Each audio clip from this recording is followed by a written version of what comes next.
इसके बावजूद शिकार के पास पहुंचने के लिए इसे दबे पांव बढ़ना होगा।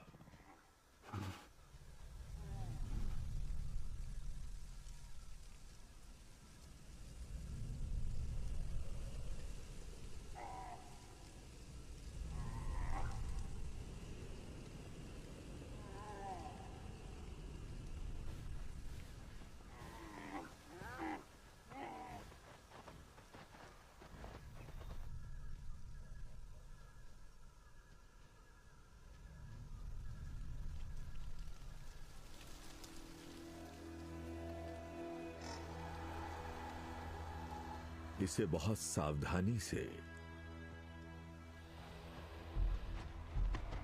सही मौके